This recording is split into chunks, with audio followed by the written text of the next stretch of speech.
to you live from Tennessee, from the east to the west. We are talking Cowboys everything.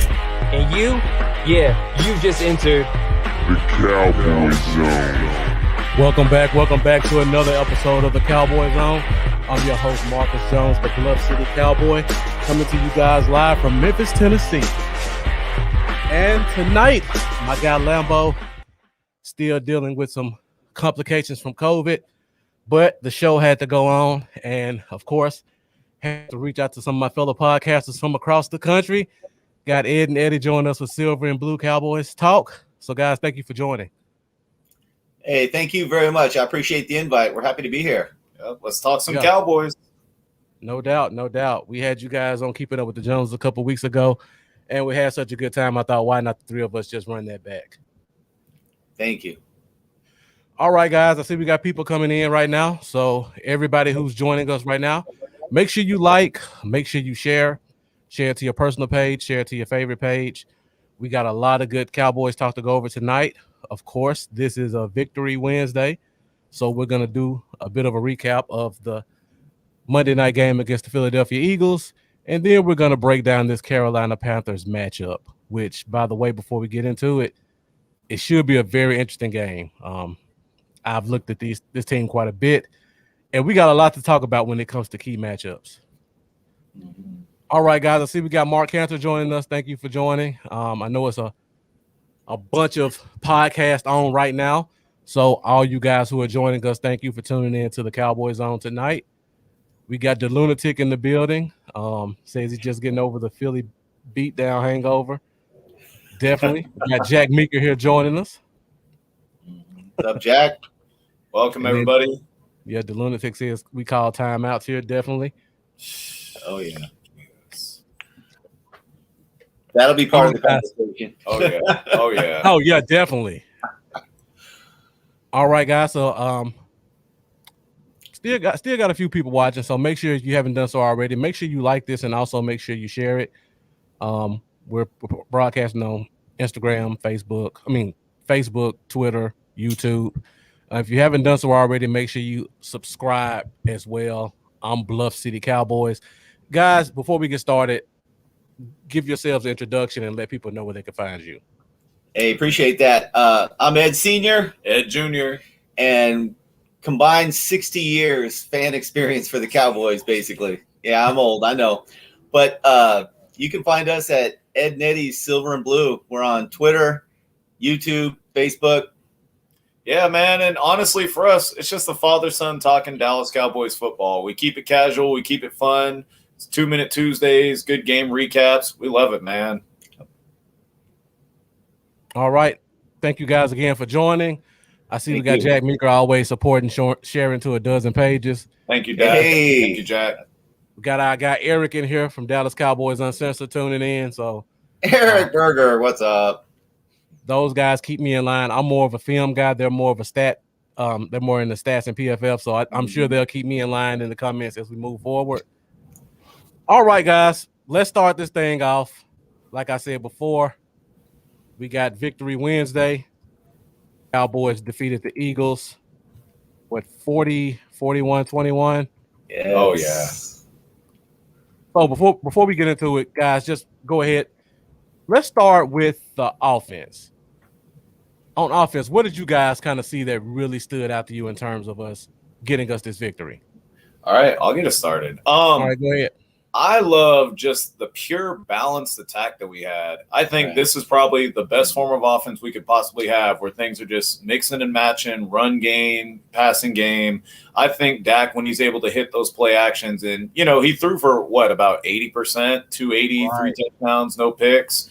The run game looked really good. And give it to Kellen Moore. I like that he took advantage, just like against the Chargers, against the 2 deep safety look. If they're going to put 2 deep safeties, might as well run it. We got most of the line to deal with that. You got to give Kellen Moore a lot of credit, but you got to give Dak a lot of credit because from what I understand, Dak has full autonomy out there at any time to change plays, and you can see it. And I don't want to just be a guy here that repeats what the announcers say, but dude was right on the money when he said this is a quarterback that's in complete control. He sees everything on the field. He's hitting the open man. He's manipulating the defense. I mean, it's awesome. Dak has matured to one of the very best quarterbacks in the league, which we all knew anyway, but now everybody else is noticing. Yeah. Right. And that's a great point you bring up, Ed, because this is the Dak Prescott that we've all been wanting to see come to fruition, and the one that shuts up all the haters. Oh, yeah. Because now you look at Dak play, you don't see the Dak of old, Dink and Dak, or whatever you want to call him. You see a guy who's a field general. And he had about 2 or 3 drives that were like a thing of beauty. He go to the line, he line them up, he's putting guys here and there, and he's just picking his shots. Absolutely. And you say that they're finally realizing, but you know what? You'll never change the haters. Oh, I know, yeah. Oh, yeah. I don't want to make this show about what the announcers or the other TV shows say, but Greeny today on the show was saying how, boy, Dak is elite. And then he says, but should we really be surprised? He's just a talented quarterback that's been in the system for a while, and this is just a natural progression. And that it grinded my gears because, instead of just saying, yeah, he's elite, he's great, he had to qualify it like that. Yeah. And it just still bothers me, but you'll never change the haters. No. Yeah, definitely. Before we move on, I see we got my guy Dominique White in the building. Thank you for joining us.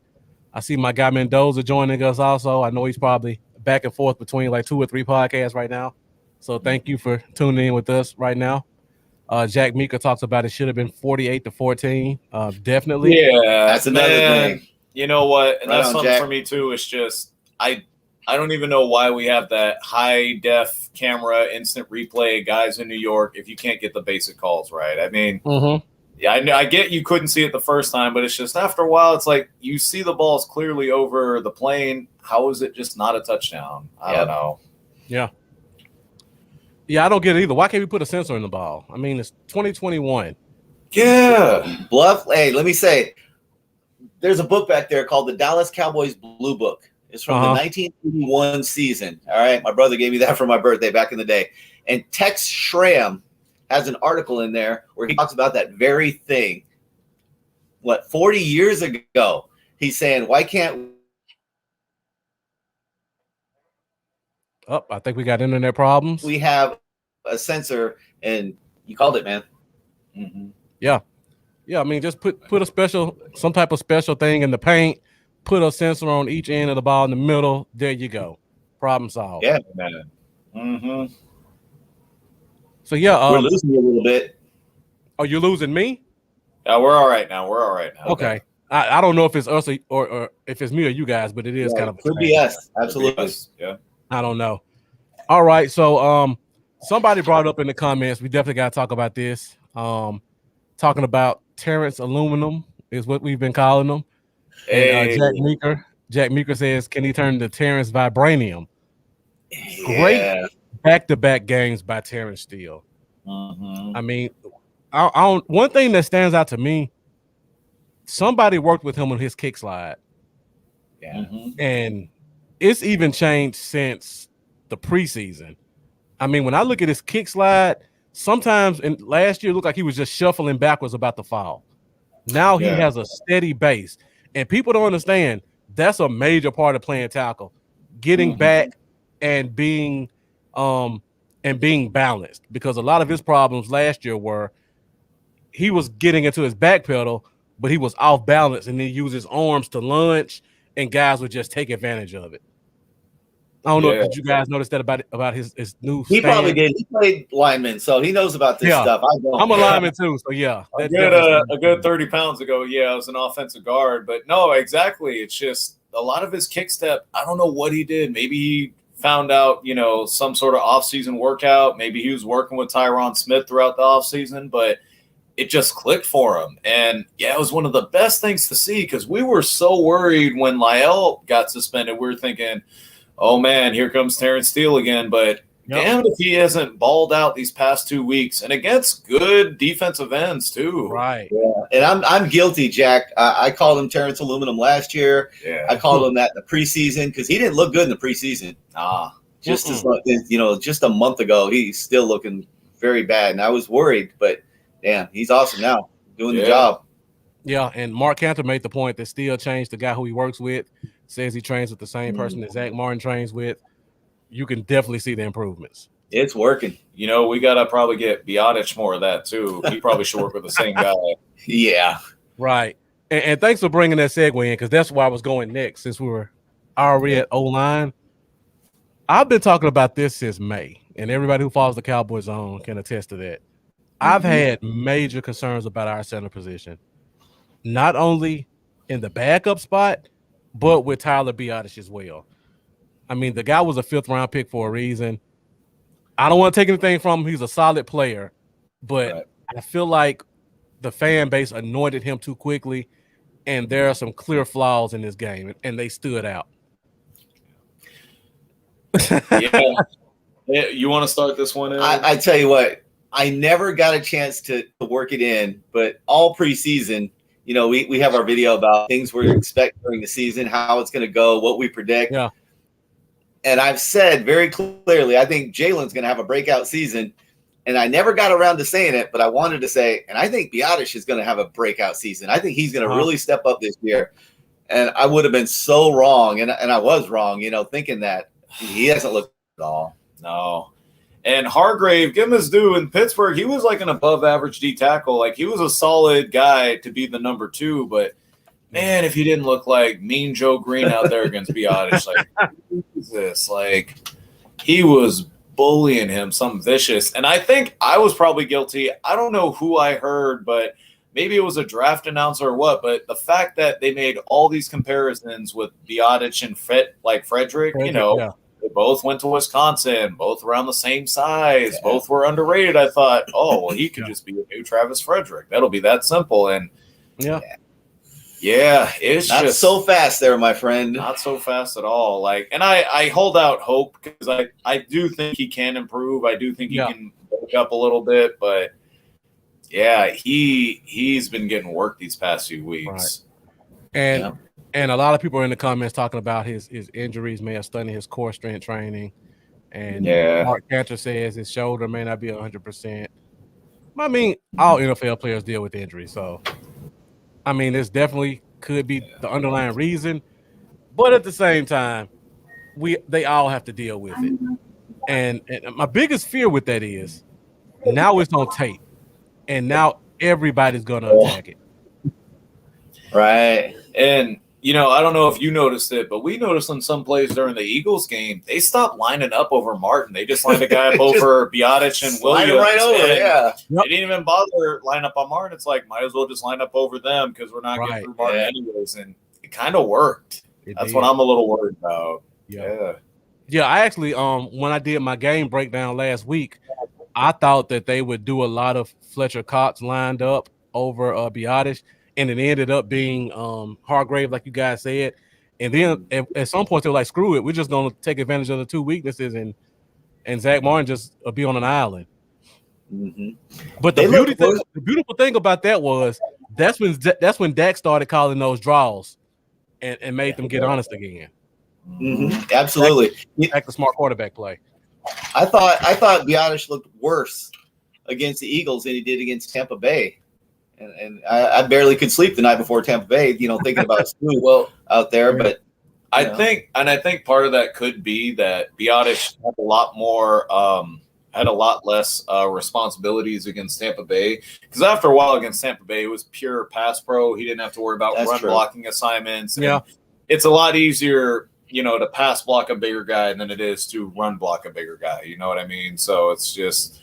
I think it was probably a little more scheme better for him, but Hargrave, he just put him to work. Yeah, definitely. And I see my guy Jeff came in and joined us too. Thank you for joining. Welcome, Jeff. And just talking about O-line, we got to talk about another offensive lineman indirectly. And my guy Jeff talks about our new fullback.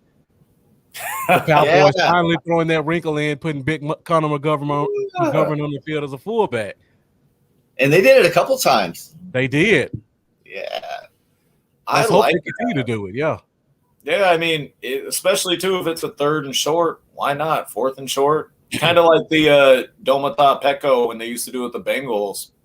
As well put a little bit of bulk in there. I mean, Jarwin and Schultz, that's not their exact game, but, you know, give us another wrinkle to our offense. You already got Zeke slamming into you at 100 miles an hour, and now you got this guy leading the way for him. I mean, defense has got to hate that. Oh yeah. Oh yeah, definitely. I mean, he made some impacts in that game where he would be at the line of scrimmage and he just pushing the guy 2 yards back, and Zeke's just laying on him. Right. And that, even though I think Dak scored on that quarterback sneak, I would just rather give it to Zeke, let him do his thing. He's a power back. That's why we got him. We got a foot to go. But, whatever. We won 41-21, so I'm not tripping about it. Too mad. But I like that we're integrating that. And that's kind of a thing I give a nod to Kellen Moore for, is that offense is still expanding. Offense is still adapting, It's not becoming a 2nd and 9 JG special, That's true. It has changed over the years under Kellen Moore in this short amount of time, and it never seemed to change under Garrett. That's very true. Yeah. And Mark Cantor, we're not forgetting about Connor Williams. He did have 3 penalties in that game, and we talked about how they at one point in the game just started lining up over him. But the Tyler Biadasz thing is kind of new, and we just want to make sure that we put an emphasis on that as well. Connor Williams still has things to work on. But Tyler Biadasz is definitely turned into the weak link on this offensive line. Right. Now, did you see that the PFF grades, Connor Williams actually graded out pretty well? I didn't understand that one bit because he got worked quite a bit too. Although one of those holdings I think was inaccurate. But, and Eric put that up. Thank you, Dallas Uncensored. Same exact thing Ed said. But that's what's up. Yeah. I definitely agree. I don't even look at PFF, honestly. Right. If I need PFF, I hit up Charlie, Eric, or Professor O. They keep me in line with that type of stuff. Right. Honestly, what I do, I'll watch the game like 3 times and just make a bunch of notes on what I see and kind of go from there. I would say I do a little PFF when I want to look at how great Micah's doing. I'll just take notes like, 5 pressures, 4 hurries. Right. Yeah, definitely. And we'll get to defense in a minute. We got a couple more offensive things to talk about.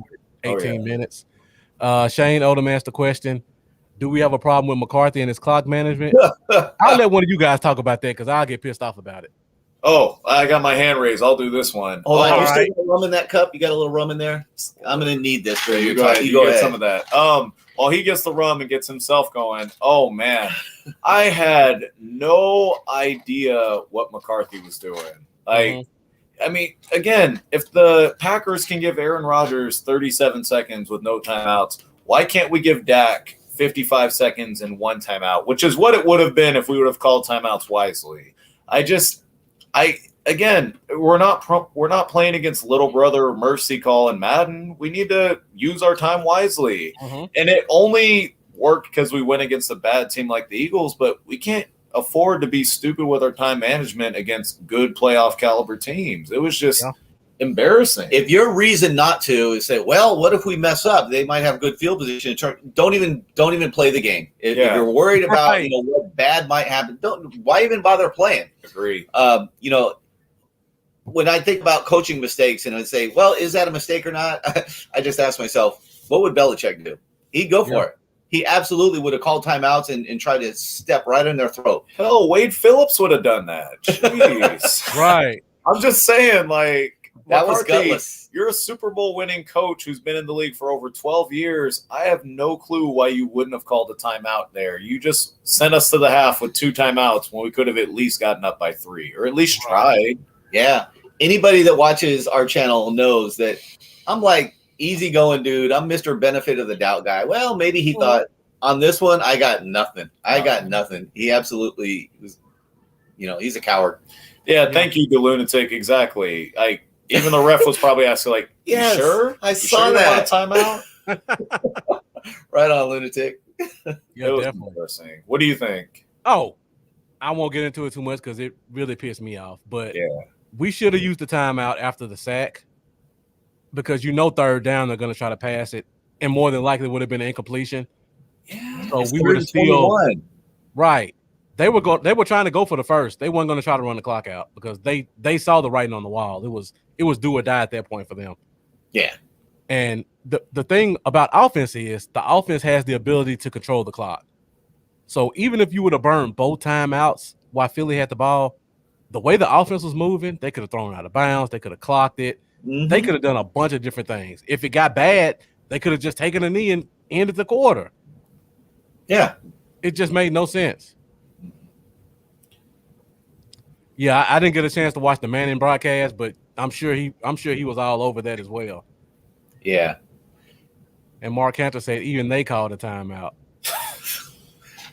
Yeah, I forgot they did almost bail us out, calling timeout at that point. It was embarrassing. Again, for a coach of his pedigree too, if you win a Super Bowl, I assume you know what you're doing. It's just I had no answers for that. Did you see his comments after? He said, well, that was the decision we made. Was a bad decision. Right. It was horrible. It's almost as bad as that bone fossil like explanation of that terrible block punt call. It's like, well, we just want to give the fans what we wanted. No, we just talk to all three of us. We'll tell you what we want, okay? Right. An average group of fans, we'll tell you what we want. We'll tell you what will work. Just don't do that. God. You guys are 100% on it. All right, well, we spent 22 minutes just on offense, so we still got a couple of more topics that I want to hit before we go into the defense. Let's do it. Before we move on to defense, let's talk about Tony Pollard. Because the past 2 years, he's been scraping and scrapping for carries. Right. Now it looks like Tony Pollard's a major part of this offense. How do you guys feel about that? I love it. I have no problem. I love the whole thunder and lightning concept. I'm not anti-Zeke. I'm not saying Tony Pollard should start. I'm okay with both, and it's working. Why screw it up? I agree. And I think Pollard looks much better because he doesn't have to have like 25 plus carries a game, because I think that's what runs running backs into the ground. But if it works with both of them, again, just like Senior said, why not? Use them both. Make it work. Can you imagine how that's going to help Zeke too late in the season in the playoffs? Exactly. And it shows on like some of those drives. Pollard gets a lot of the lion's share of the chunk yardage, the 13-yard gains, the wiggle 8-yard gains. Yeah. But then come time for the red zone, Zeke, that 220 plus, frame, that's a hard load to take down. And, Pollard's not that back, but he doesn't have to be. I think with both of them, keep it working. Yeah. Right on, Jeffrey. I like what Mendoza said, boom and zoom. Boom and zoom, yes. And somebody brought up the point during the live telecast. They were saying the Cowboys at the end of the year, like their last 3 games are all cold weather games. So it's good to kind of ease up on the wear and tear on Zeke right now, so that when the end of the season comes and you really want that big bruising back, he's in a little bit better shape and a little bit more durable. Yep. So we'll definitely talk about that more once we get into next week's game and we kind of talk about how much Pollard will be involved. Last offensive topic, Dalton Schultz. Hey. Dalton Schultz is rounding out into being a complete tight end, when 2 years ago there's not a single Cowboy fan you could find who would say, I want him on this team. What do you guys attest to his major just increase in performance, blocking? I hate to be the doom and gloom guy or the guy that brings up a negative, but it was Jarwin's injury, clearly. Okay. They didn't have anywhere else to go, and he looked pretty good when Zach was starting last year with him, but when Dak got hurt, backup quarterbacks, they rely so much on tight ends. They check down all the time, and Dalton started getting more than his fair share that he would normally get, and his confidence just bloomed. And it shows. He's got a lot more wiggle than Jarwin, and man, he's looking great. Yeah. Shout out, Mark. I like that comment. The 1-2 punch. Yeah, definitely. Hey, same with you, Ed Senior. Like, I completely agree. I thought it was the pressure of Jarwin going out, and I thought the fact that we had nowhere else to turn. You put a decent enough tight end in there, he's going to have to play and perform. And I think he grew on the job. You know what I mean? And yeah, absolutely. And it's so funny too with Dalton Schultz, because that I think second or third drive when he dropped that 25-yard seam route, I was ready to put him in the bad category, but he shut me up real quick. Hey, man. He got smacked on that play. Okay, you know what? John Epps, Mike Epps, Sean Epps, whoever their backup safety was. Yeah. I'm just saying, I was like, come on, Schultz, you're going to let him knock you out like that? But, hey, he shut me up real quick. And, I've always been a guy who thought Jarwin and Schultz are on par the same. But Jeff Swain, yeah, Jarwin, Schultz, yeah. Escobar, Witten, yeah. But no, Schultz has been coming alive, and he's been doing very good. He's been shutting me up, and I'm happy to say he's proven me wrong. Yep. Yeah. So I was going to hit this in over-under, but I'll bring it up now. Yeah. Lately, Schultz and Jarwin have been kind of a 55-45 split. Yeah. Dallas has been known for letting their tight ends kind of dominate the snaps. Do you think we get to a point where we see Schultz is just made the guy and Jarwin's just kind of like the pure backup? I think we're there. I think you see Jarwin on the field more when there's the 2 tight end sets, but when it's just a 1 tight end set, more than not, it's Schultz. Yeah. And I agree with that. It's weird to even say, but Jarwin might have a little more straight line speed. And I know against the Giants, he always has like some sort of invisibility cloak that he gets 45-yard touchdowns where he isn't touched. But Schultz just has this wiggle to him that, this nice wiggle with his route running, and he could break a tackle or two. And he may not go for 40+ yards, but he's become a reliable tight end. I think Schultz will be the guy kind of moving forward. I did not have any expectation of him scoring on that second TD. I mean, It was basically a dump-off pass by Dak, and damn, he got in there. Yeah. It was nice. Yeah, like Mendoza said, he's been putting in the work, and Eric called him Witten with yak. That's very good. What do you mean? Witten had yak. Yeah. 1. 20 years ago. 1. He had a yak of 1 average, I think, the last 3 years, man.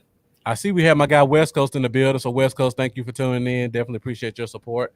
I see the views are starting to go up a little bit more. So guys, if you're just joining us, we got our special guest, Ed and Eddie, joining us. Cowboys Talk. Hey. If you guys haven't done so already, subscribe to their channel and also share this one because we got a lot of Cowboys Talk left to go. All right, we got Shane Odom with a question saying, how would you guys feel about switching those roles, playing McGovern at center and letting Tyler Biadasz play some fullback? I would just be afraid Biadasz would run into Zeke.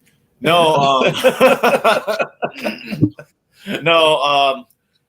I'm willing to let Biadasz play out just a little more to see if he can get a little reps, but I like that McGovern is filling that niche where even if he's not starting, even if you think he might be a little better than, Biadasz, I like that he's still finding a role to help our offense. I mean, as long as we're winning, keep what we got, but Biadasz is on a short leash, man. Right. Now, I know they tried a little bit of the other guard, Connor Williams at center. Yeah. But that didn't work out. So who's to say McGovern will? I don't know. But, we'll see. Rika, what's up? Thank you, Rika. Yeah. Yeah. If you look at Conor McGovern, he's actually our second most experienced center on the team because nobody else has more than a year experience. And McGovern did play a year at Penn State as a center. Connor Williams played tackle his entire career.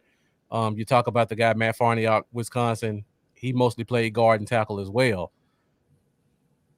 Will they even have a choice if Biadasz keeps it up? I mean, after another game or two, if he doesn't turn things around, they got to do something. Bring somebody in or bring in McGovern, let him do it. God, I miss Joe Looney. I probably don't know if I've ever uttered those words, but God, I miss Joe Looney. Yeah. Right. I mean, to be honest, I know Biadasz is not looking very good, but at this point, he's the best we got. Yeah, and you got to roll with it. As much as we all kind of praise McGovern, we don't know what to expect if he were to go in and play center. Right. And that's scary. And I talked about this since May. We don't know what we have at backup. We got a sample of what we had at backup with Connor Williams, and it wasn't a good sample. Nope. So, exactly.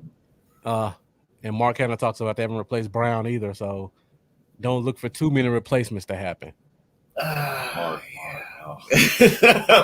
why you got to hit him with that, Mark? Oh, goodness. All right, with that being said, let's go to the defensive side of the ball. We're at 30 minutes. Okay.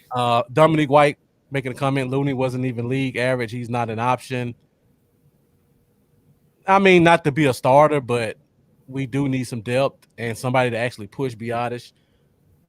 Right. So we don't have a lot of options. He would probably be our second best option if he came right now. All right, guys, let's move to defense. And let's start at the top. And we got our guy Micah coming in, just doing what he does, linebacker, outside linebacker, defensive end, just causing havoc all over the place. Absolutely. If you watch our show, you'll know even before the draft, I was like, forget cornerback. We need to draft Micah Parsons. Okay, you never said that. That never happened. But he has absolutely been a revelation. I feel that the Cowboys are very lucky to get him, and they've actually, I don't even know lucky's the right word because they've drafted really good. They did in the past decade, to be honest with you. They've had some misses, but I say lucky because the cornerbacks were gone. That's what I mean. Because if Surtain was there or Horn, they would have grabbed one of those. I think we all expect that. Definitely. But yeah, Micah is a game changer, and between him and Osa and Diggs, our defense is 180-degree turnaround from last year, man. And I love it. You know what? A little bit on Micah too. I would be damned if anyone would have ever expected him to be this good. Like, truth be told, when they drafted him, looking at his profile, looking at his film, I kind of thought he would be a better version of Jalen, but the guy could play defense, like defensive end. The guy could play inside linebacker, outside linebacker. He's a Swiss Army knife as an outside linebacker, and it's just amazing. Yeah. He's like your perfect Madden defensive player that you can put anywhere on the field with no repercussions, and it's absolutely amazing. Right on, Jeffrey. Yeah, exactly, Jeffrey. For you guys that follow the Cowboys on, Lambo and I since last October were on the Micah Parsons bandwagon. Just a rare talent. Really? Yes, loved him. He was our number one guy since day one. The only way we both agreed, the only way he would not be on the Cowboys is if they had the chance to get Surtain. Yeah. And that's just because you had the name, you had his dad on the sideline, you had the position, you had you just had too many ties from a marketing standpoint for Jerry to pass it up. But we both agreed Parsons was the guy. And something that I found interesting that I hear a lot of Cowboy fans talk about, when you go back to looking at draft analysis, the knock that a lot of people had on him was, well, he played defensive end in high school, so how experienced is he really at the linebacker position? And now look at this. That defensive end experience is now coming in handy, and he's one of our best pass rushers. Yes. And, I know Eric will probably give a good shout out to that, but yeah, Pro Football Focus, he's just been dominating these past few weeks. What was it this week? It was like 5 QB pressures, the fastest get off. Half a sack. Oh, but the thing is, it wasn't even just the sacks. Like, it seemed like he was in the backfield every other play or causing a holding call every other third play. Just like his Chargers. Yeah, same thing. Yeah, he was just in the backfield every play. It was amazing.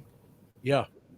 Can you imagine if we played a team and a linebacker was doing that to Dallas constantly? We'd be like, damn, who is this guy? This sucks. Right. And now Dallas has that. I love it. Yeah. And it's interesting, and we'll talk about this once we go to Carolina. I had the comparison for Micah Parsons as a bigger Hassan Reddick. Yeah. The linebacker that was drafted 13th overall, coincidentally, by the Arizona Cardinals in 2018. He was mostly a pass rusher in college, but they moved him to linebacker, and now he plays kind of that hybrid role. That was the exact guy I had him compared to, and he's showing it all. And now we actually face Hassan Reddick with the Carolina Panthers this week. Yeah, so, that'll definitely that's gonna be fun. Yeah, and we'll talk about that once we get to key matchups. All right, so let's talk about another young guy we got on this defense. And that is Osa Diggy. Yeah, that's what I'm talking about. I was like, is he going to say it? Yeah. Oh, yeah. Got it. Got to. This kid is the real deal. Yeah. I'll be honest, when it came to draft time, I follow UCLA, so I loved him as a player. I thought there was no chance Dallas would take him because I felt like they were going to turn him into Tyrone Crawford 2.0. You just play him as a backup at 5 different positions. Don't let him get in a rhythm. No. That kid came in. He proved he was the best, and he's showing it on the field. What do you guys think about him? You know what? Hey, because I've told Ed Sr. this for the past few weeks. I'm like, dude, he's like a better Tyrone Crawford, man. He's a guy that you could put it in, you could put it tackle, but the thing is, he's better than Crawford was at this point. Crawford became a solid player 5-6 years into his career as a rotational guy and a decent starter, but Osa is lighting it up as a rookie. He again, a better version of Crawford early on in his career. We just posted our video today of our good, bad, and ugly of the last game, which we do every week. Check that out. And that's exactly what he said. That's exactly what he said. He brought that up, and you guys are of the same mind on that. He's awesome. I love it. Between, like I said, between him, Micah, and Diggs, they're in good hands for a while now. You know, if it wasn't for Micah being an absolute stud at linebacker and defensive end, I would have said he probably would have been like my best pick of the draft with how good he's been playing. Mm-hmm. Yeah. So let's talk about a couple of free agents that we got in here. And, of course, we got to start with my guy, Curse. J-Ron. Yes. Absolutely. I hate to toot my own horn, but the people that follow us, I've been talking about Curse since the day he came on his team. Everything he's doing, I knew he would do. This kid is an athletic freak. He could play multiple positions. He's shutting down the tight ends. He's playing the slot. I mean, just a major addition to this defense. Right. I agree with you. Major addition between him, Hooker, KZ. They're in great shape now at safety. Safety has always been, you Cowboy fans know, for a decade, it's just been a desert wasteland for Dallas on defense. And now we got some ball hawks back there, and you know, Curse is doing everything we ask of him. He's making the big hits. He's making a pick even when they don't count it. We're lucky to have him. Yeah, no, I completely agree. It's just, and the craziest thing is, like, we've been asking, like, we got to get safety up, Who would have knew we would have picked two guys essentially off the streets, and they would have balled out and been probably one of our best safety tandems in many, many years. Man, right? Amazing. Yeah, and we bag on our front office and our scouting department, but this one they finally got right. They picked a guy. And you probably got to give Dan Quinn a lot of respect for this one, too. He picked a guy who fit his scheme, no matter the price, cheap guy. He fit what he needed, and he's using them to his strengths. Yes. So shout out to our defensive coordinator. And Fitting right in. Yeah. So, and Jack Meeker, thank you for bringing this one up. Oh, before we move on, because that's a great comment, and I want to talk about that guy. Donovan Wilson hasn't played in a couple of weeks. Right. Is there space for him on the field when he gets back? That's a great question. Well, first of all, is he the starter? We'll start there. I think he earned that. But you know what? I'm not one of those guys that says, well, you can't lose your starting position when injuries happen. You can. You absolutely can. Tony Romo. So he may be a backup for now, which is fine. The more depth, the better. But you know, between KZ and Curse, they've earned the position, I think, to start. And you know what? As Jeffrey said in the comment too, kind of like the linebackers with Neal and Van Der Esch, Smith, you can rotate them in. It's not like it has to be an either or. Like I think there can be packages that you can fit in 3 safeties like that, or you can fit in, rotate them in. But I am honestly kind of like with the Romo Dak situation. I'm kind of a big believer in, unless you are legit that guy, just roll with what's working. This has been the best our safeties have looked in years. I'm fine with it rolling until it doesn't. Yeah. Yeah, definitely. I see we got a lot of great comments. I'm just trying to play catch up a little bit. Got Eric saying Osa was the steal of the draft. 100% agree. Right now, he's really paying dividends. Somebody asked a great question. The Lunatic says, did we look into the Gallimore injury to allow Osa to prove his worth earlier than expected? There's some truth to that for sure. Yeah. Absolutely. Yeah. Yeah. I mean, I honestly think if Gallimore was here, he'd be playing nose. I think Osa's been that good. But you just never know. That's just my thoughts on it. I thought Gallimore was a better nose than 3 anyway, especially for a swarming defense. But yeah, you just never know. Yep. But in a couple of weeks, we'll get to find out how this stuff meshes together when we have our all of our guys on the field. So they start coming back. Right. Yeah. All right. Jeff asked a question. So we got all these guys on 1-year contracts. You got Curse, KZ, Hooker, Donovan Wilson, I believe, is in the last year of his rookie deal. If not, he's in his 3rd. This might be his 4th year. So you got all your safeties, pretty much free agents. Who we signing early?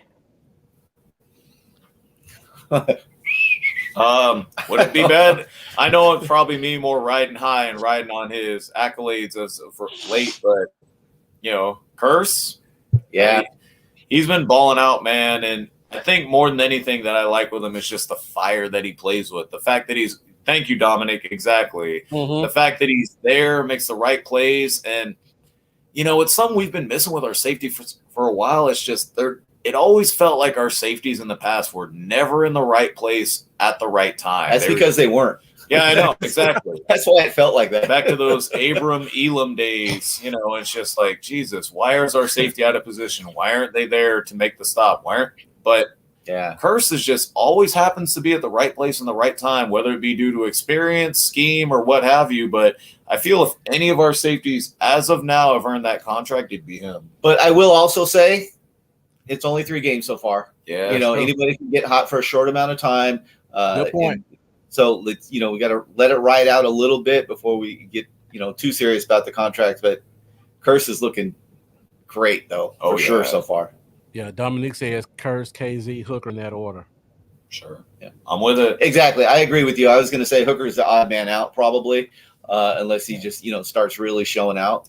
Yeah. And I like that we're working him into it too. He'll get his snaps, but Curse is the guy right now. Yeah. And the Lunatic says Neil and KZ signed cheap so they could cash in next year. If I'm not mistaken, I think Neil may have signed a 2-year deal though. That's a great point. I think Neil and Basham both signed 2-year deals. I think there were only 2, but I'll check that real quick. Our opinions on who they sign, it may not matter because they could get a huge offer elsewhere. And, Dallas, sometimes they don't like to pay guys. Mm-hmm. So, it may not even matter. Sadly, Lunatic's right. Yep. And he did sign a 1-year deal, so I was wrong on that one. But thanks to Lunatic. Mm. And Eric says, look at the safety market. Don't have to sign anyone early. I mean, safety is a little bit undervalued in the market. So even if you didn't sign them, the price probably wouldn't be that high where we couldn't match it anyway. But I would feel a little bit more comfortable knowing I had one of these guys locked up for the foreseeable future. I would too. I'll rely on Eric's expertise there. I know that he knows his business when it comes to that stuff. So, yeah. Another good question before we round out our defensive talk and move ahead. Do you think Diggs is a shutdown corner now? Absolutely. Okay. Yep. Absolutely. Period. I mean, he has proved it. He has not come out of nowhere because he had a pretty good year last year, but he definitely stepped up his second year. And when you got him out there, just, talking to the wide receiver, talking to the quarterback, talking to the coaches on the sideline, we haven't had that in a long time. They kept throwing it his way, and I don't understand it. I mean, thank you so much, you idiots in Philadelphia, because they played a terrible game offensively. Their game plan was horrible. But, Diggs is a shutdown corner. He's proved it already in 3 games. Maybe that'll change, but I don't think so. Junior agrees, by the way, as he gets more alcohol. Yeah, and I'll say this. Diggs, to me, looks like the same corner he did last year, except this year he's more confident and loose. Mm-hmm. Like, I mean, you know why? Why is because that? He has those great safeties backing him up now. I think that, and I said that in our recent video, when you got those great safeties back there, it can bolster your confidence big time, and you can play a lot more loose. I agree with you. Yeah. You go back and look at him last year, he got his hands on a lot of balls. Yeah. And he just wasn't getting them. Mm-hmm. And this year, you can see the confidence in him. And now those almost catches are turning into pick sixes. 3 games in a row. Someone talking all-pro corner? Right. Yeah, somebody asked what jersey are you rocking tonight? Oh, they said Ed, what jersey are you rocking? I got Emmett. What do you got? I got Lamb. Can't go wrong with it. But yeah, just a shout out real quick. Dude, that might have been the most dominant cornerback performance I've ever seen from a Cowboys corner in the past 10 years. Single game. In a single game? Yeah. Oh, my God. Whether it be the pick, the pass breakups, how confident he looked, the position. Outside of his early slip-up, I think, against Goddard, he locked down Devonta Smith. Like, it wasn't – and I think my favorite comparison, I sent Ed Sr. a text with this, the best comparison was like Jordan guarding someone during the Olympic team, practices, like Diggs versus Smith that game. And I'm like, yeah. All right, guys, make sure you keep the comments coming. We're about to move on to Carolina in a minute. We got Ed and Eddie here joining us, Cowboys Talk. Make sure you check those guys out. I got to bring up one more guy before we move on. Okay. And this one had me really excited when I went back and watched the tape. Chauncey Ghostn played his first game as an NFL player this week. The kid was everywhere. Mm-hmm. He played left end, right end. He played some outside linebacker. He stood up. He stood up as an end. He played the 3 tech and the 5 tech inside. They had him covering curl flats as a outside linebacker. In his first game, coming off injury with no offseason. That's amazing. Mm-hmm. I hate to hype it up, but if that's any indication of what we're going to see from him, I'm getting very excited about seeing this kid play some more games. He played 52% of the snaps in his first game, which was actually more than Micah played, which was surprising to me. That's crazy. Mm-hmm. Yeah. And like I said, he was all over the place. So for you guys who watch the game like I do and pay attention and stuff, watch out for that kid in the next game next week. I'm really excited about seeing what he has to offer. I know we love Parsons at end, but bringing the kid like that in, that may allow us to put Parsons back at linebacker a little bit more and open up the pass rush from the inside. Because one thing I was saying to somebody else off the chat, Michael looks good at end, but we're not getting a lot of middle penetration. Yeah. So now you let Osa and Micah combine inside, and you got 2 decent ends rushing from the edge, and you got guys like Micah running basically in a track stance from the middle of the field.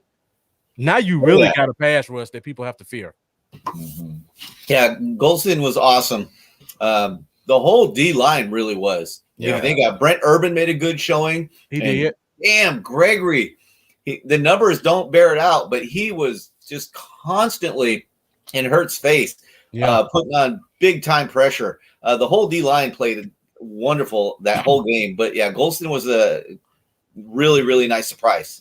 And, I was telling Ed this in our kind of review. It's just kind of an embarrassment of riches, man. Yeah. It's like, I like the fact that we have that option that we can put Micah back at linebacker, put Goldson at defensive end, or put Goldson at defensive end and Micah at linebacker. Hell, we can run some of that OG New York Giants NASCAR with a little bit of Gregory, Lawrence, Micah, Golston. Like, the opportunities are endless, man. And exactly, the lunatic versatility. That's what I'm all about, too. And lunatic touched on what I was just getting ready to say. Lost in all this maybe is the impact that Dan Quinn has had. I don't recall any of the defenders playing as hard as they are this year, last year. Maybe Nolan was just a jerk and they all hated him. I don't know, but none of them seem to be playing with this kind of fever, and I just love it. And one last thing before we go to the next one is like kind of with Dan Quinn. They seem to just pick up and get his scheme. I remember last year that was a big problem. A lot of our players said they just didn't get what Mike Nolan was talking about. It's like after a while, you kind of got to just ask, like, if it's that difficult to where professional players don't get it within a few weeks to a month span, you got to switch it up a little bit. And I think Dan Quinn has been a big deal. Yeah. Yeah. And somebody made a great comment. Yeah, Eric talking about getting Micah more snaps. I've been noticing that trend as well. Jalen week 1 played 16% of the snaps. Week 2, he played 46%. This past week, he played 86%. We're getting close to getting Jalen at 95 to 100% of the snaps again. Do we want that? I don't personally, because I feel like when you play him in limited snaps, he gets to use his strength more. Mm-hmm. And he showed his strength in that game. He's a great cut off an angle linebacker. Right. When you got your running your quarterback trying to hit the edge, he can cut a 8-yard run down to a 2 or 3 yard run just from his straight line speed. Mm-hmm. Everything else he has a problem with, and the more you put him on the field, they can expose that stuff. Amen.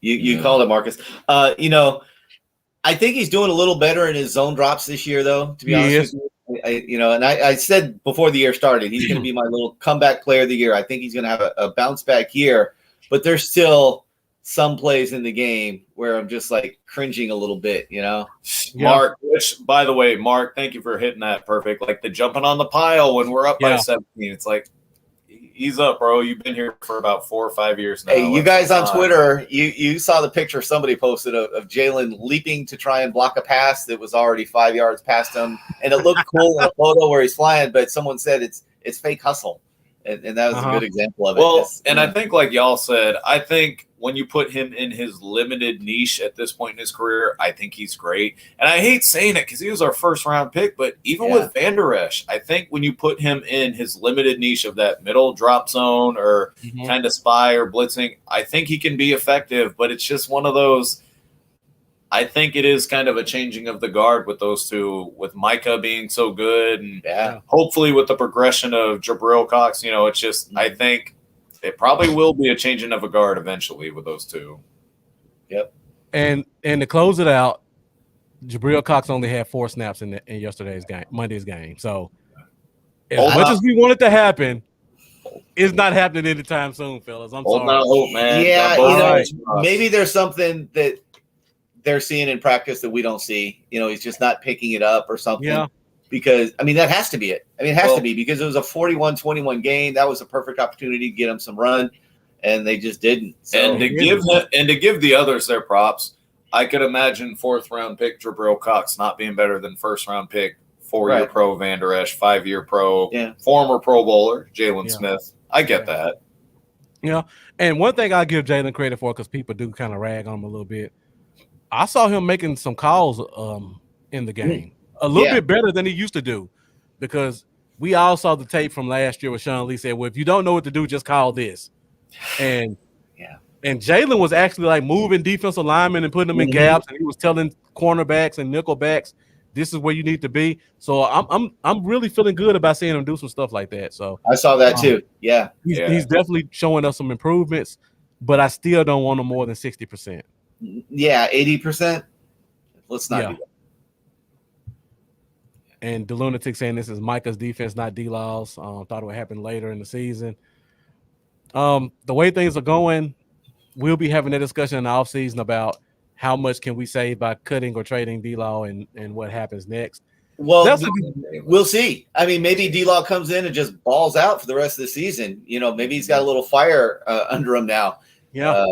I love the depth. Yeah. And, for what it's worth, guy is a mega elite run-stopping defensive end and an average-ish pass rusher. And that said, to be fair, he does get chipped and double-teamed a lot. So maybe having a guy like Gregory and Micah into the mix where they purely can't double him, maybe that might bring up the sack total, but you never know. Yeah. And Mark, I have to disagree with you a little bit on this one, because Cox, I agree, he's in a very crowded linebacker room. But that defensive end group is pretty crowded as well.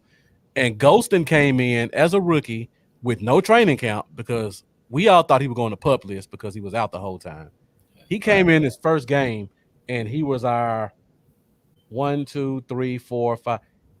He was our 5th highest in snaps in his first game at 52%. Yeah. Cox only got 4 snaps, and he's been here since day one. I just don't see it happening. Golston had to be showing a lot in practice for Quinn to trust him that much, and it showed. It was the right decision. Exactly. I mean, they love Basham, and they love Urban. He outsnapped both of them. That's ridiculous to me. He had to show something, like you said. Very true. All right, guys. So let's move on to next week's game. We're already at 56 minutes.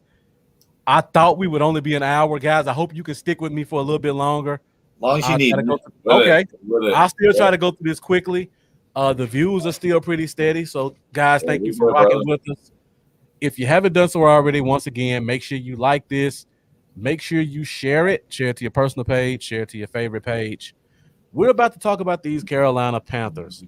And first of all, we'll start off with our first segment, which is the major storylines entering this week's game. Injury. Storylines. All right, Ed, I think I cut you off before I did the segment. So go ahead and pick up on that thought. I said one word. I only said one word, injuries. I heard injuries, yeah. I don't wish injuries on any team, but if a team's going to get injured, I want it right before the Cowboys play them. Mark, he wasn't a healthy scratch for 2 weeks. He actually was injured for 2 weeks. He was kind of recovering, like I said. He didn't play any in the preseason, so he may have been a healthy scratch, but that was because he didn't do anything in the offseason. So yeah, and Eric, to be honest, I didn't get a chance to really look at special teams this week. Just coming in from the game and all of that. So that's maybe something I can hit on with keeping up with the Joneses this Saturday. I'm sorry, Ed. Go ahead with your point. I was going to say he and I work on the same wavelengths, and it really is injuries because if there's really any sort of storyline, it's they don't have Christian McCaffrey and they don't have J.C. Horn. Don't wish injury on any players, but it is something that we can easily scheme for. And I think not only does that help our defensive front seven, but we got to be able to take advantage of that in the passing game too, Just looking at their team, and I watched every game they played this year from beginning to end. Very talented, underrated defense.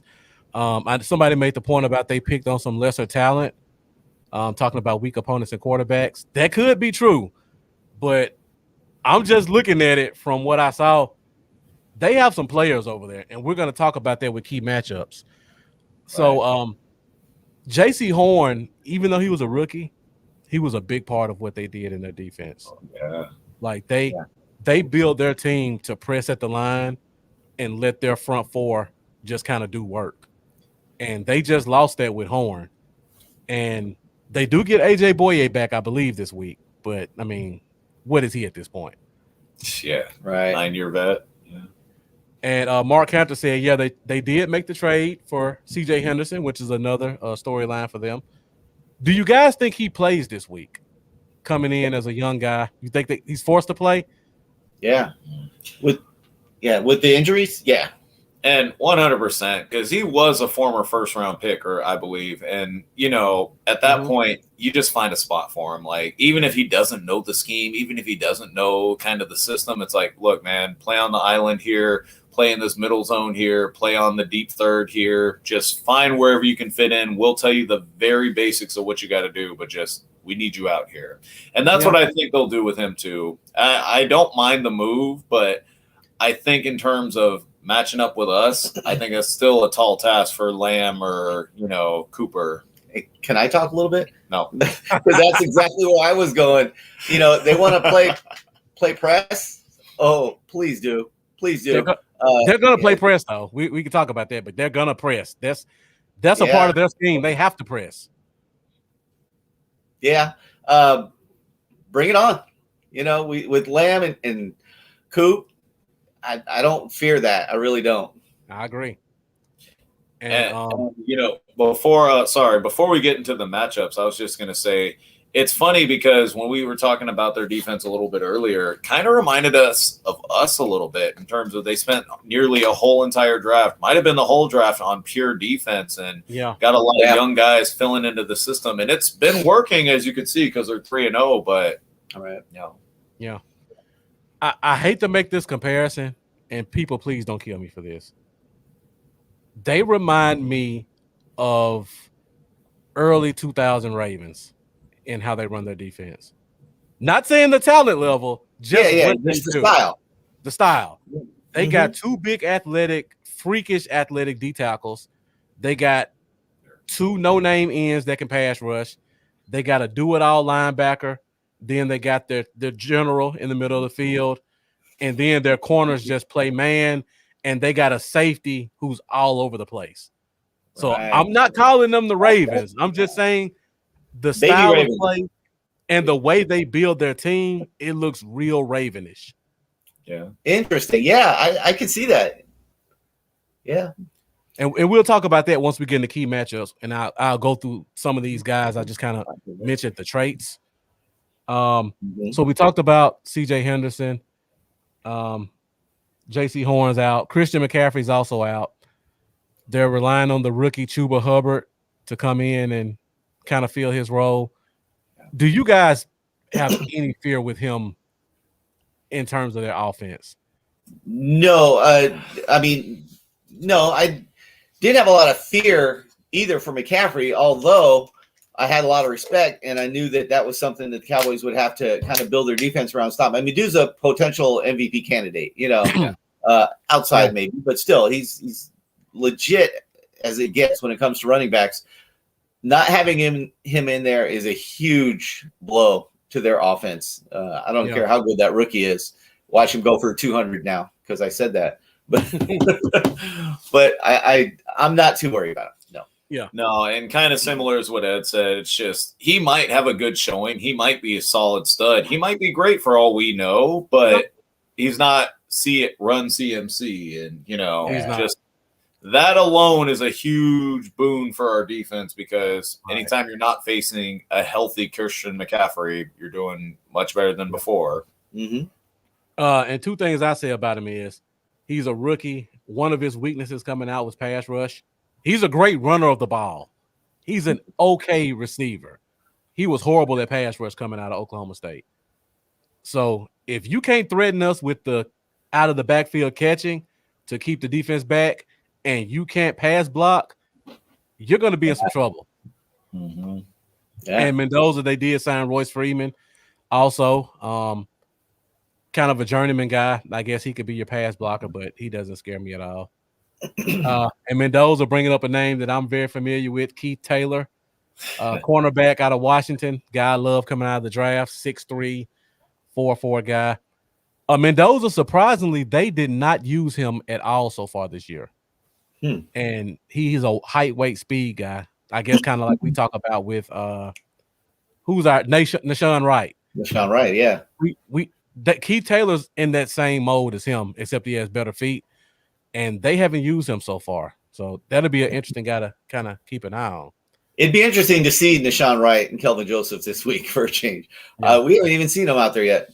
And we'll get the storylines in a minute about our offensive injuries as well. Jack Meeker says one of their safeties is hurt. If it's not Jeremy Chin, I'm not concerned about him. If Jeremy Chin's hurt, we may have some celebrating to do. Yeah, but their other safety doesn't even matter, honestly. Shane Odom, great question. A lot of people kind of saying this could be a trap game. What do you guys think? It checks all the boxes. Absolutely, it could. We just got off a huge win. Anytime a team wins a big emotional game, the next week is often a trap game, period. Add to that, we're playing a team with some significant injuries. He nailed it. It definitely has all the makings of a trap game. It does, but it's like, can you really call a game against a 3-0 team? 3-0 team, right? They're a top 10 team right now as compared to most, NFL analytics. Like they're a solid team, and I know we'll talk a little bit about them later, but Darnold's been playing decent with a solid team. So I don't know if I'd quite say it's a trap game. Like, they're a good team. In all honesty, many people pick them to beat us, and so we'll see. Yeah. It's going to be an interesting game, and we go there, right? Or do they come to Dallas? They're in Dallas. Yeah, they're in Dallas. Okay, they're in Dallas. Okay. So, yeah, definitely. I feel like you said, we could lose this game. It's not just a slam dunk win, but I wouldn't call it a trap game because they are an experienced team. Let me see if we got any more comments. You guys have really been on it tonight, so it's hard to keep up. James Gary, thank you for joining us on YouTube. He says this Cowboys team is different. This is not a trap game. Oh. And the Lunatic with a great stat says we haven't been over 500 since November 2019. And then Carolina rolls into town undefeated. So we're definitely not underestimating them. All right. Yeah. Todd Corey says, as of right now, Dallas is favored by 4.5. It's a pretty good line. Considering they're undefeated. Mm-hmm. All right. See if I missed any other comments. And you guys have really been on it. Keep the great comments coming. Keep the great questions coming. We're at an hour and 6 minutes. We'll probably try to get out another 30 minutes at the most. So let's keep the views up. Let's keep the energy going. Guys, keep making those great comments. If you haven't done so already, make sure you share this so that everybody else can join in on the conversation with myself, Ed, and Eddie. All right, guys. So let's talk about the Cowboys injuries because we got quite a few of them. Somebody asked a question about Joseph, and Eric asked, is Joseph back? Right. According to Mike McCarthy, he says we have 4 guys who are eligible to return right now. We got Gallimore, Malik Turner, Kelvin Joseph, and Josh Ball. According to McCarthy, none of those guys are ready right now. And from the way he talks, I hate to kind of put words in his mouth, but we'll be lucky to see any of them before the week 7 bye week. Is week 7 our bye week? Yeah. So we may be lucky if we see any of them before the bye week. Actually, I think we'll be unlucky if we do because that'll mean more injuries have happened to the Cowboys. So I'm okay with it. Yeah, I mean, above all, like, I think Gallimore would probably be the biggest one that we could keep rotating in because defensive tackle, you could rotate in and, like, work your way back in from injury. I was kind of hoping we'd see him a little sooner than week 7, and I still hope we do, but I think the others we could probably wait or at least ease their way in, but I do hope we see Gallimore sooner rather than later. Yeah, that was a pretty bad injury, though, so. Yeah, it was. Hopefully they're slow playing, and now that we see what Osa can do and just the defense in general, what they're doing. Speaking of injuries, who had their heart stopped when you saw Micah down in the fourth quarter? Oh my goodness! Goodness gracious! And you know what? God bless the Twitter gods for finding that. But man, they showed the same exact running back had the same type of block on Micah in college. Yeah, wow. When Michael was in college, that same running back did the same type of hit, and it kind of stunned him there too. And I'm like, wow. What weird fate is that, right? Right. Yeah, and we got Professor O in the building. Thank you for joining. I'm sure you just got off a Star Game podcast. I'll definitely check that out. You good either way, Matt. Welcome, baby. Yeah. And Keith M says, any word on Dorrance Armstrong? Last I heard, it was a high ankle sprain. So yeah, those are pretty much automatic 6 weeks. I don't think they put him on IR if I'm not mistaken, though. So you never know. I don't think they do. I bet Eric would know. Yeah, I'm sure he would. Yeah. And Dorrance Armstrong is one of my guys, too. Ghostin and Basham are kind of making him look expendable. Yeah. Oh, speaking of that, before we move on, yeah, thank you to the Lunatic for kind of confirming what I said. And the Lunatic says he was placed on IR. Let's say we get to week 6 and Gallimore and Joseph and Ball are all able to play. Who are the odd men out on the team? Right. I knew that was coming. Shoot. I mean, I guess you would probably assume you start off at the position that they're coming back to. Yeah. So you go to the defensive line. I think Kamara is kind of an easy one you can say. Replace him. Then you go to cornerback, which gets very difficult. I don't know what you would do with that. Corner or safety. Is it? Okay. Elaborate. Our system guy Elaborate. With us since 2016, but is it? All right. So who's the odd man out in the secondary room if Kelvin Joseph returns in 2 weeks? Hey, I'll be real with you. AB. I would not lose any sleep if we cut Anthony Brown. You know what? Hey, he's been a trooper with us. He's been with us since 2016. He's rocked with us, but we've seen enough. Okay. He's doing fine for a 6th-round pick. That's the best thing I can say about him. I would rather see Joseph get beat and at least see the potential that can grow there, opposed to just seeing a 6th-round pick who's kind of reached their ceiling get beat every week. Whether it be a missed tackle in the middle of the field, whether it be a missed tackle on Mike Williams, whether it get roasted by Antonio Brown. And I'm already hurting saying that 3 weeks in, but it's just take it easy, Eddie. No, I can't. But it's like after a while, it's like I would rather see Joseph or Nashawn Wright get beat and learn and grow and at least see if they have a higher ceiling than Anthony Brown. Yep. Yeah. Agreed. I don't think they would cut him. As much as we rag on Anthony Brown as a corner, there are at least 5 teams he could go and probably be their 2nd best corner by a mile. That's okay. So I hope it's one of the teams that we play coming up. I know. That's true. That's a good point. Oh, speaking of that, I got to backtrack to Philly. Did anybody notice that all the talk about big play Slay and Anthony Harris, and we didn't even know those guys played in the game? I don't recall hearing their name once. Me neither. Yeah, that's a great point. I saw one play by Slay that I didn't quite think was PI, but other than that, they were kind of non-existent. But you know what? I think that's part in which, due to our run game scheme, we run the ball so well that corners become non-existent. They become a non-factor in the game. Yeah, definitely. Yeah, and Matt O, I can't say that second name because people say I hate on him. But these are kind of the names I'd be thinking as the 3 guys that'll be kind of out. And I know Matt O won't agree with me on this one, but Naseki may be on that list as well. If you had a guy like Josh Ball coming back. Knight could be a possibility, but one thing I say, teams do not let go of young tackles. Yeah, good point. It's hard to let go of a young tackle, even though he looks bad. He's still a young tackle with NFL experience. I don't know enough about the rules about bringing guys back and stuff, so maybe you can educate me on this. If Bohanna is one of the odd men out, can they put him on the practice squad? Well, because Bohanna is not a 3-year vet, if they cut him, he have to clear waivers, which more than likely somebody will pick him up. So he just the size alone. And he's shown a couple of good plays here and there. He still needs to work on his run defense, which is kind of hard to say when you talk about a guy that's 350. Was it my imagination, or did he get more playing time this week?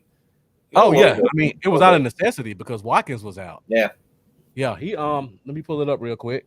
Bohanna played 36% of the snaps. Okay, good. So he actually played the same amount of snaps as Basham, and Irving played a few more snaps. And we're talking about like 1 or 2 snaps when I say 36%. Yeah. Okay. Bohanna played 21 snaps. Basham played 22. Irving played 23. So he was pretty heavy. I saw them get dominated though. Yeah. I saw 1 or 2 plays that were kind of suspect. Yeah. But that's just me nitpicking, comparing him to Osa, which I did see him truck a guy though. Also. I did see that as well. Yeah. That was a good play. All right, and somebody asked the question, and guys, great questions. It's hard to keep up with them. Mendoza says, when Gallimore comes back, you have to put him in, I know that means Osa, on the field together. So let me ask you guys this question. Would you go 1 tech, 3 tech, or 3 tech defensive end and play Osa as your base end? Leave that up to the lineman here.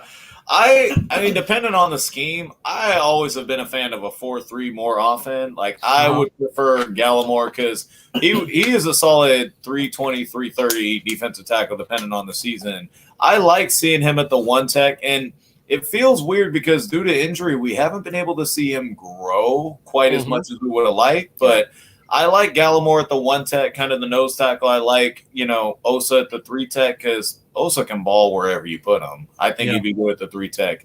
And then at the end, we get Gregory and, Lawrence. I think ideally that would be our star defensive line where you get guys maybe like Micah and whoever else you want to throw back there with them at the linebackers. Mm-hmm. Definitely. Yeah. See if I got any more comments to go through. Eric says call up one of the 5 teams and see if they got an extra center for Anthony Brown. Somebody made the comment. Yeah, heartbeat. Call up Frederick real quick too, asking me to want to come out of retirement. CJ Goodwin, Jack Meeker asked about CJ Goodwin. Okay, after going down. Yeah. I think so, yeah. This was one of his lowest percentage games that I've seen, so that's something to kind of be concerned about. Normally he plays about 70% of special team snaps. It was less than half that this game. So something just to be aware of. Jack Meeker asked the question, will the COVID guys make it back? The only COVID guy is Neil right now, I believe. He will. And he was I don't know because initially he was on the quarantine contact list. Yeah. And then they said he actually tested positive. Yeah. And if you're unvaccinated, which he appears to be, it's 10 days at least, and then you have to have 2 negative tests. So it would really come down to when he got his first positive. If it was Thursday, it's going to be right there on the border. If it was after Thursday, he's not playing.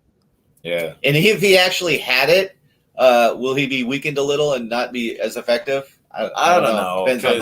Yeah. We were talking earlier. Everybody gets hit differently by it. Well, I remember reading the article about Zeke, like a day or two after he caught it, he was still running sprints and working out. Right. So you really never know. Yeah, that's true.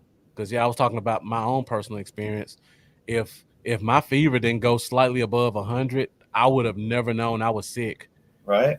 And then you look at the opposite end of the spectrum, Lambeau, he's been pretty much out of commission for 2 weeks. Yeah. And he says he's still dealing with headaches and body aches, and he's having muscle problems. I don't want to get into Lambeau's problems, but he's really dealing with COVID. So you just never know how it affects guys. And Lambeau's a relatively healthy guy. He's very active in sports, former military guy. So you just never know. And I'm at least 80 pounds overweight. So it could go either way. Right. All right. So let me see if we got any more comments. Mendoza asked about Hill. Hill is on the PUP list right now. So he's not even eligible to practice until week 7. And then I think the team can allow him to practice for 3 weeks. Mm-hmm. So you're probably looking at a minimum 8 to 10 weeks before you even know if he plays this year. And God bless it, I don't mind drafting the position-wise, but that chop, chop, chop, chop, chop, Hills kind of is on the chopping block, especially with Osa, making way, Goldson, hell, even if we sign Urban again to another 2-year, 14 mil, whatever deal, it's just, it didn't work. I like that we tried, but as far as we've seen so far out of Hill, in his career, it just hasn't worked. Yeah, definitely. Somebody, I think it was Professor O, brought up Sean Mckenn, which is a name I kind of looked over. Yeah, says got to remember Mckenn. I wouldn't be shocked if they play some games with that and kind of talk him into getting a red shirt year because we need the spot, and we pretty much know one of these tight ends is going to be gone next year. So right, got to open things up for you. But in the limited time we saw him, he didn't look terrible. He didn't look terrible. You're right. Yeah. But how many snaps are there for him in the offense? Yeah. Right now, none. I know. Yeah. I mean, because they keep promoting Sprinkle to the 53 every week, and all he's doing is special teams. Yeah. Well, and not to mention, too, what we even see out on the offense, 2 tight end almost feels like a rarity at times. I thought we were most effective when we were in our 3 wide receiver, 1 tight end. All I want to see is 11. Yeah. Anytime we don't have our talented receivers on the field in bulk, to me, the defense is grateful for. Mm-hmm. Yeah, and, I know that'll go later into the matchups, but, yeah, I really hope we don't keep going into 5 wide. I hope we keep a running back there to keep. Oh my God! Thank you. Yeah, I didn't even want to talk about that. Like that makes no sense. Yeah, nope. I like it if you want to put Zeke out wide and bring him back just to see what the defense does. Right. But no, let's keep him in the backfield, guys. Mm-hmm. Yeah. The Lunatic asked, "Do we have any issues with Legatron, or we roll with them?" The money talks. That's pretty much all I can say about that.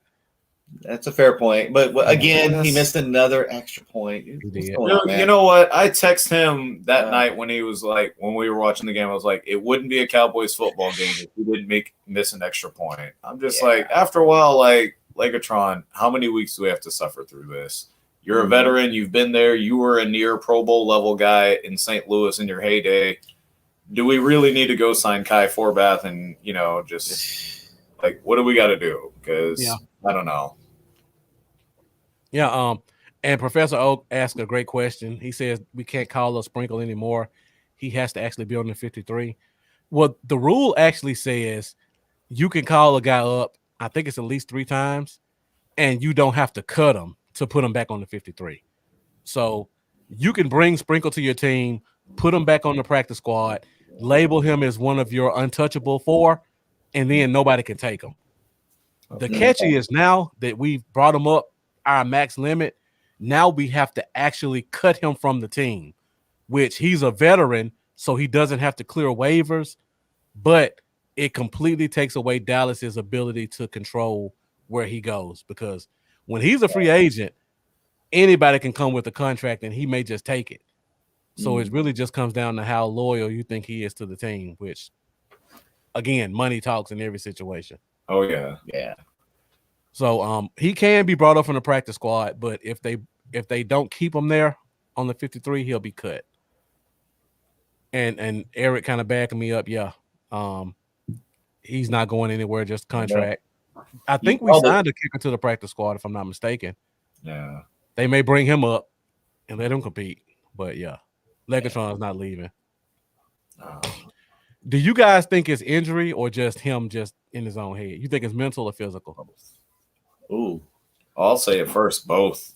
Okay. I mean, you could say injury a little bit, but just like any sport, any activity, if you mess up 3 times of what you're supposed to do in a single kind of game, outing, or whatever, it's always in your head. Like even just playing pickup basketball in California here, you miss 3 layups in a game. After a while, it just gets in your head, and it's just like you don't know what to do. He's talking about him, by the way, because I don't miss 3 layups. Well, it's mental. It's mental.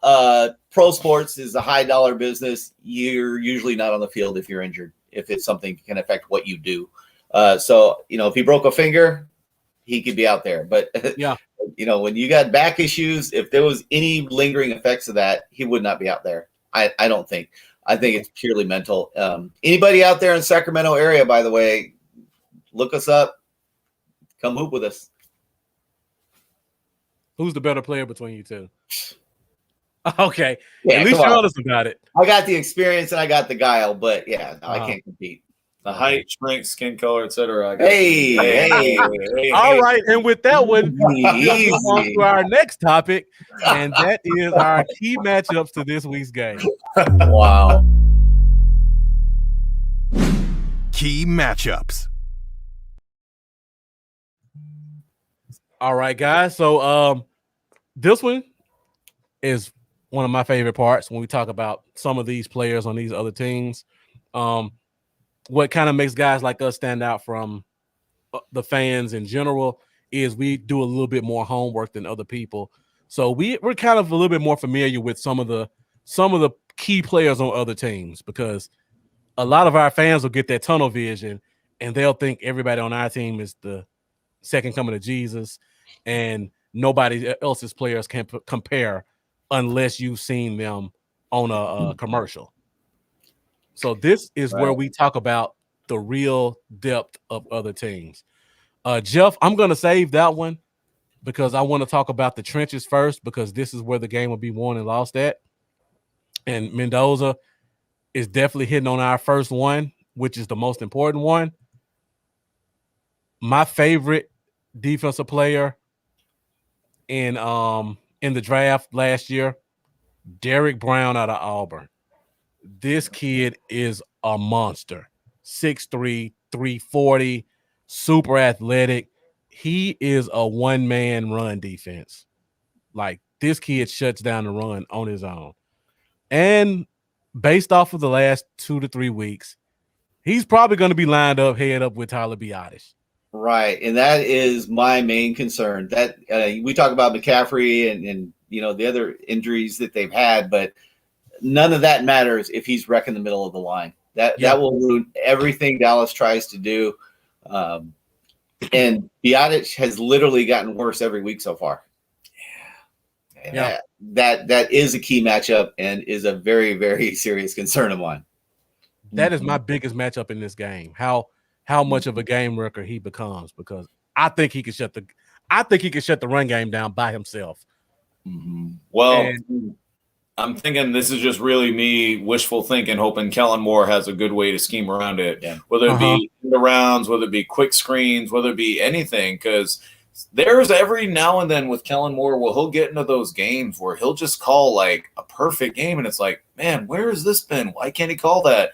He's been pretty consistent this year, in all honesty, but I think we are going to have to scheme a little bit around him, because I kind of feel they're going to take a little bit out of the Eagles' playbook. They're probably not going to line their best guy up against Zach Martin. They might even do the whole leaving Zach Martin wide open alone on an island, and putting a guy on Biadasz and Connor Williams. So I'm hoping Kellen Moore can help scheme around that, because if he doesn't, it's going to be a long day for Williams and Biadasz. Definitely, you're right. And another guy I want to give his credit, Daquan Jones, where if the Tennessee Titans didn't draft the big kid out of Mississippi State, this kid may be a household name. He's another 6'3", 320, 330-pound guy, freak athlete for his size, another record when it comes to run defense, and he actually has some pass rush ability too.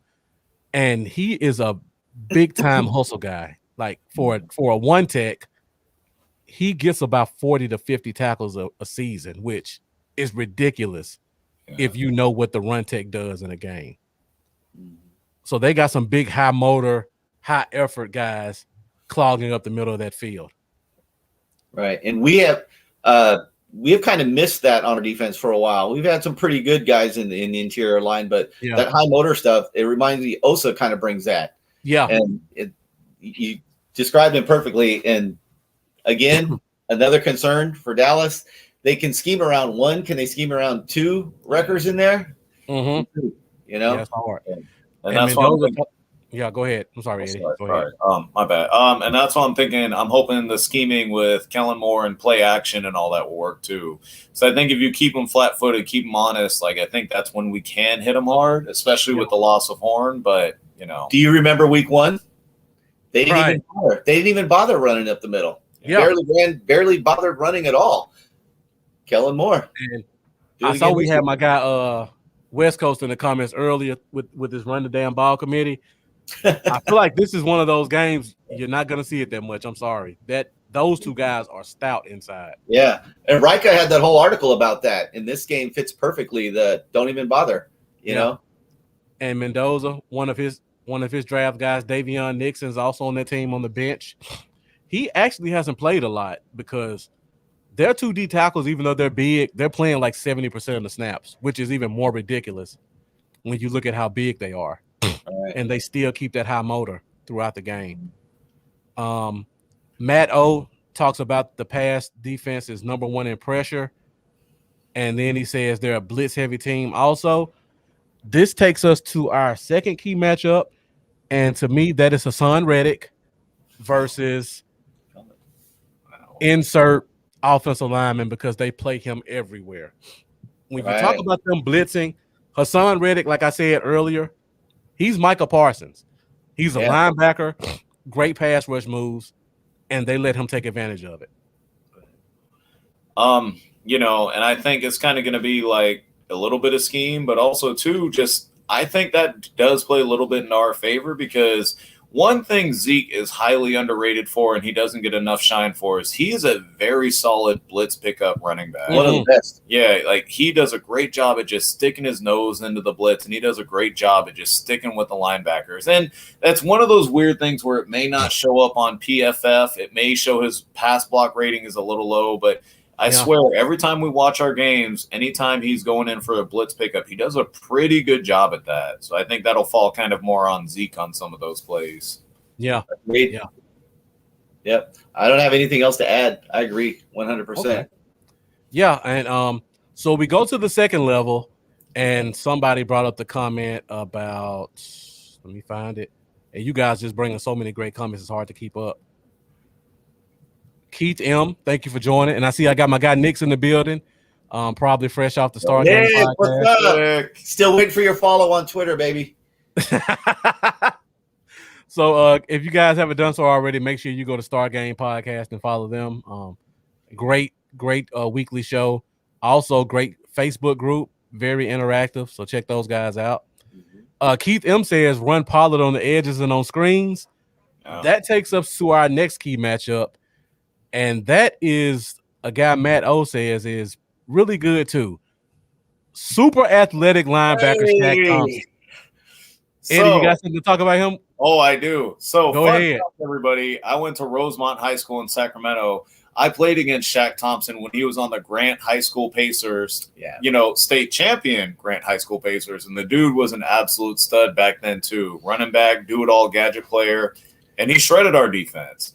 He, even to this day in the NFL, coming as a safety from Washington into Carolina as an inside linebacker, dude is a stud. I know he isn't watching, but big shout out to Shaq Thompson. He is great, and I think it is going to be one of those that we're going to have to get some of those inside slam plays or maybe some of those outside zone blocking, stretch plays to go against him because the guy can fly. He is a very fast modern-day inside linebacker. Yeah. Yeah, you should have seen him. His eyes lit up when he saw that. He's great. The interior linemen are great. But there comes a time when you just got to stand up, play your position, man up, and do what you got to do.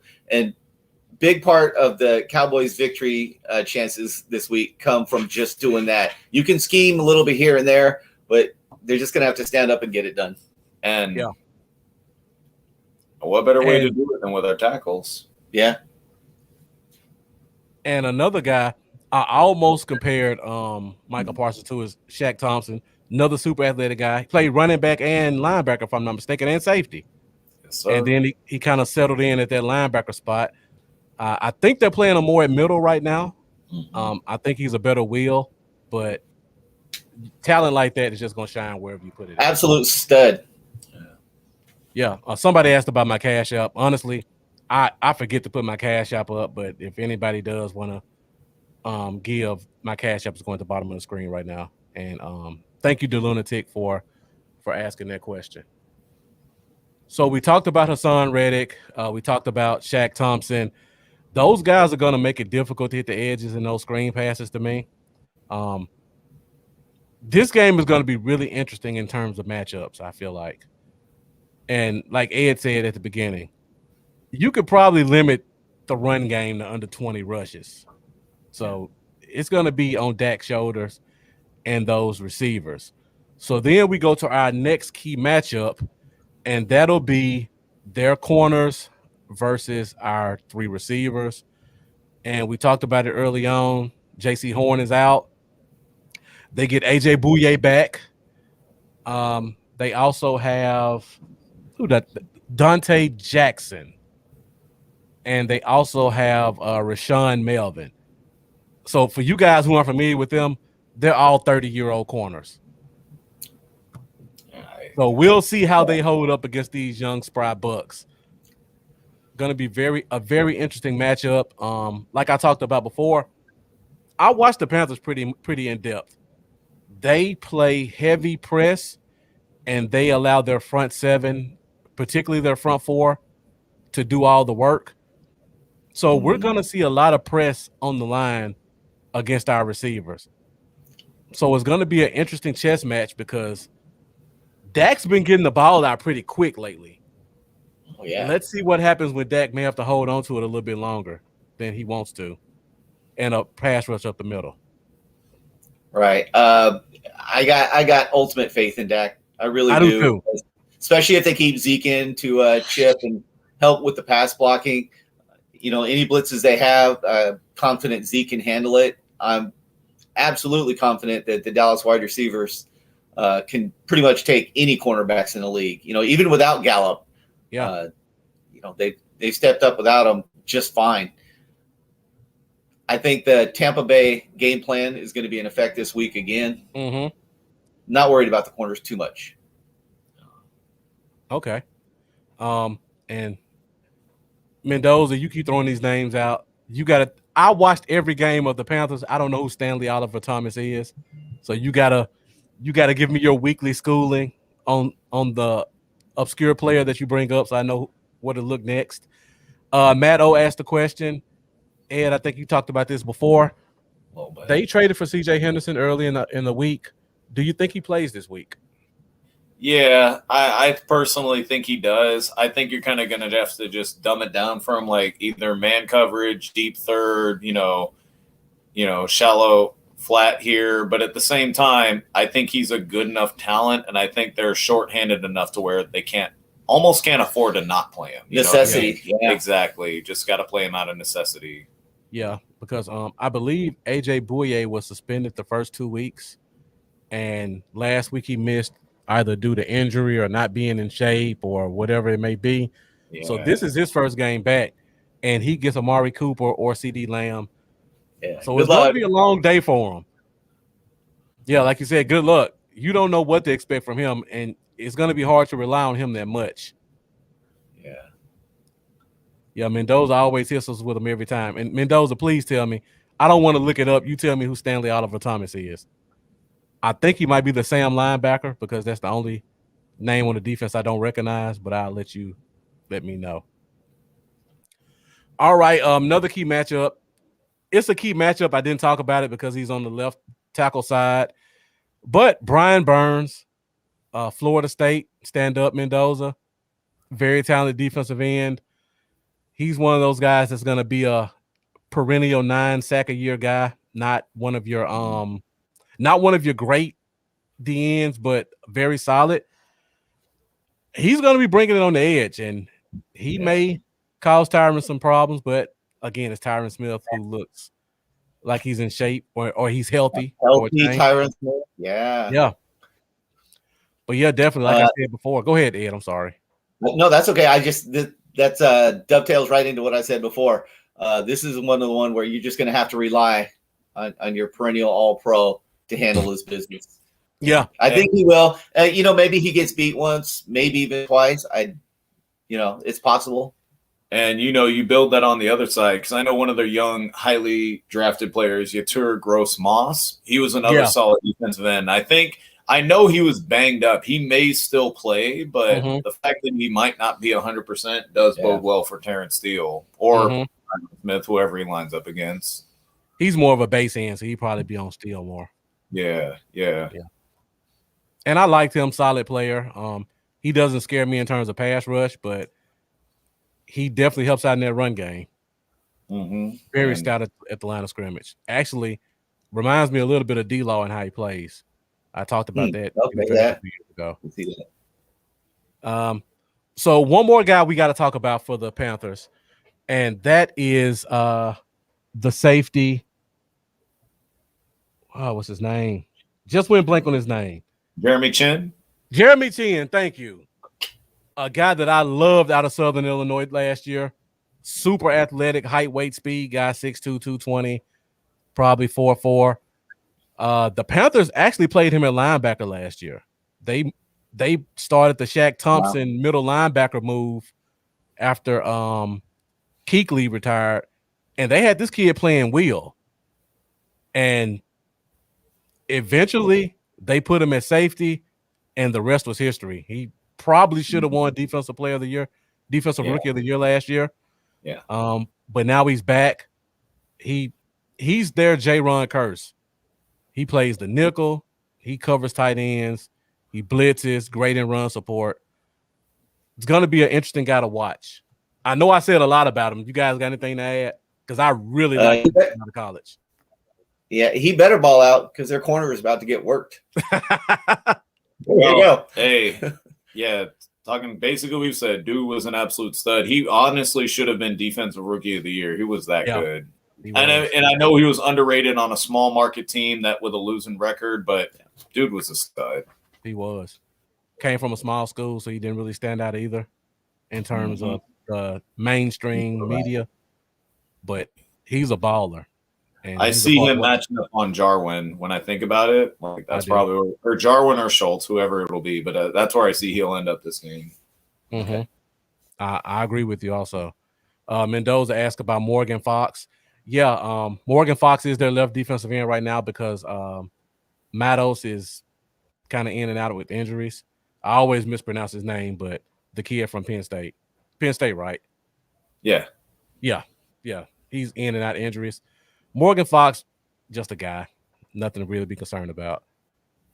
All right, so now let's go to the other side of the ball. And this is go back to Jeff's comment. Jeff, if you're still here, be sure to let us know what you think. And we got DJ Moore, a guy that I loved coming out of college. And he's going against what we've all agreed is the new shutdown corner in the league. Trayvon Diggs. Yes. Should be a very interesting matchup. What do you guys think about it? I think that, hey, as I said before, I believe Diggs is a shutdown corner. I think it's okay to admit, though, that sometimes you're gonna have a tough time. You know, is this the week that he has a tough time and he gets humbled a little bit? I don't know. I could see that happening, though, and it wouldn't surprise me. I hope it doesn't because I did just order a Diggs jersey. So we'll see.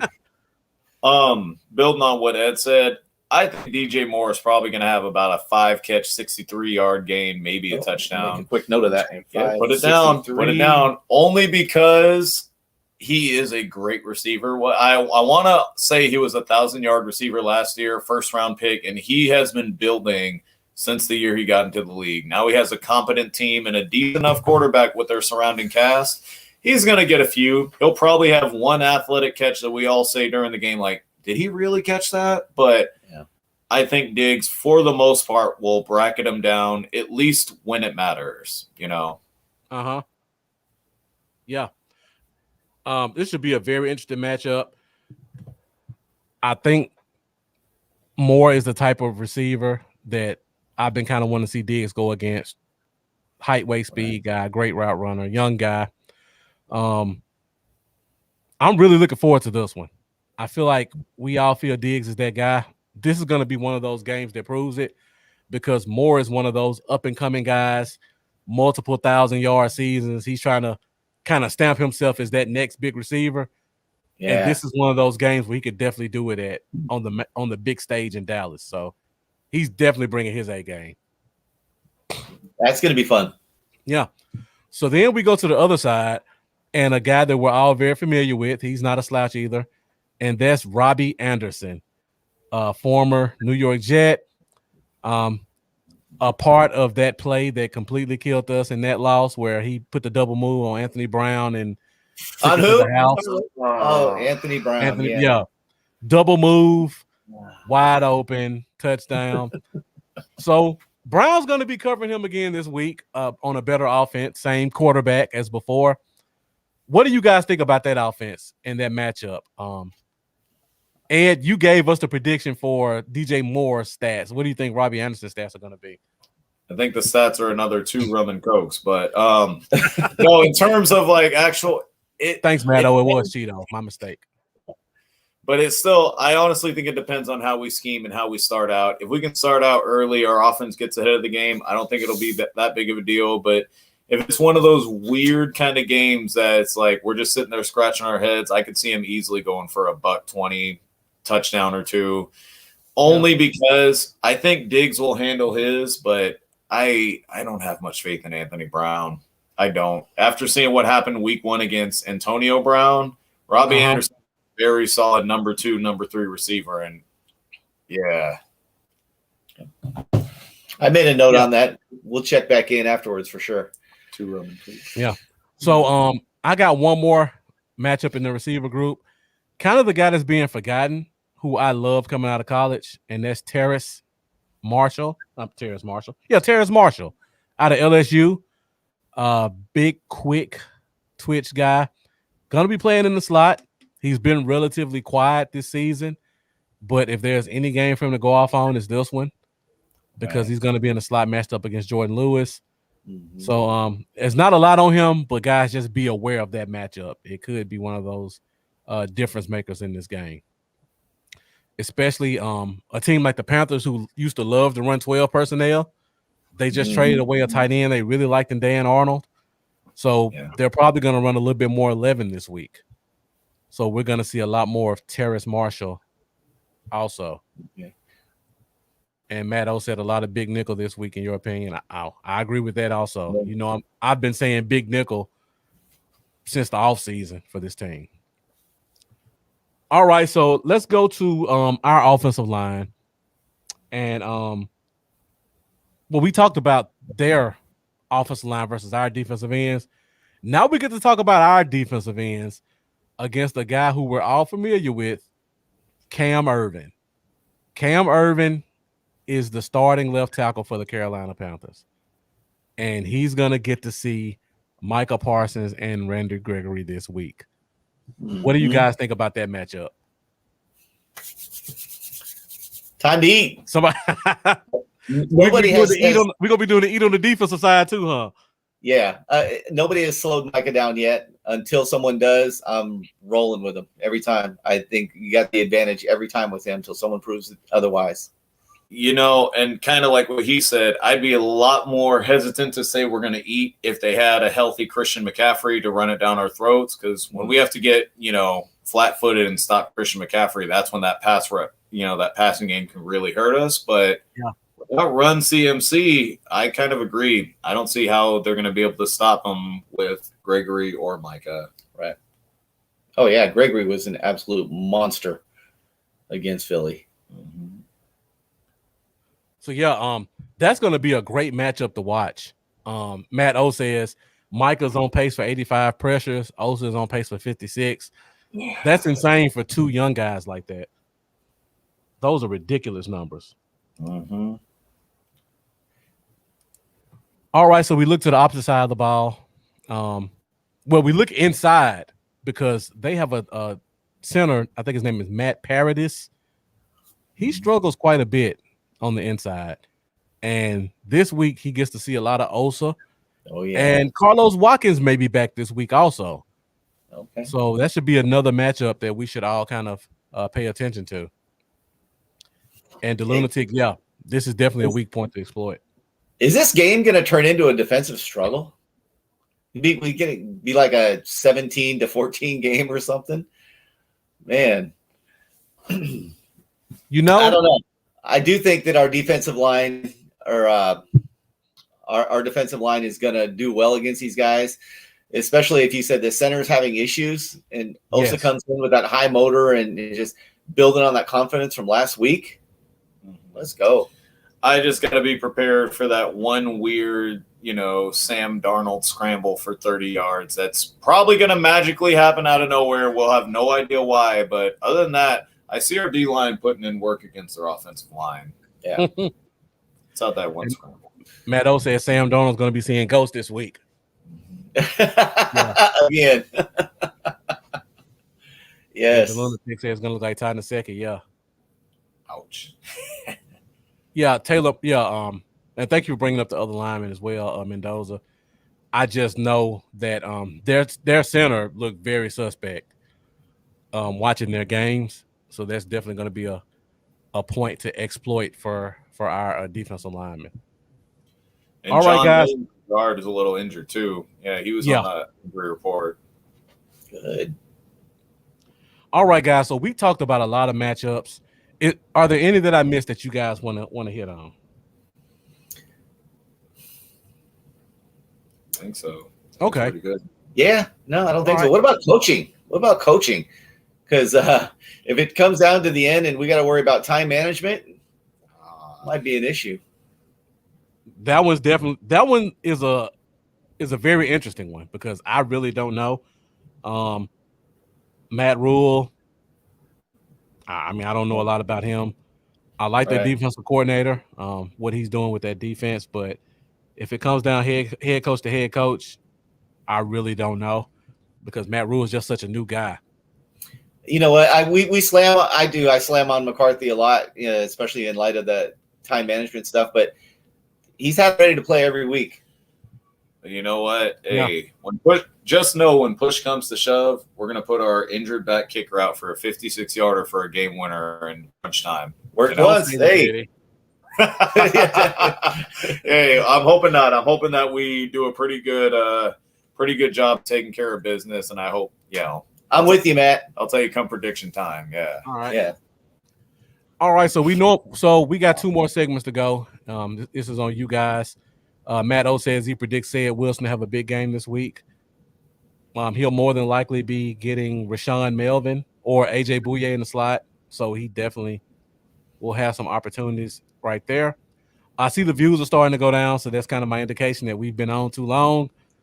So let's go ahead and hit these last ones really quick, and then we'll get out of here. So now we will go to our keys to victory. Keys to victory. All right, guys. So we normally do keys to victory on Sundays for our pregame show. But since you guys are my special guests joining me tonight, I'll let you give me your 3 keys to the Cowboys winning this upcoming game. Either one of you take the floor.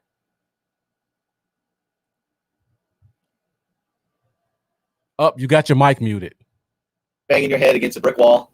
Handle things defensively. If they score more than 20, is just not banging your head. Oh, that was lag. Can you hear me now?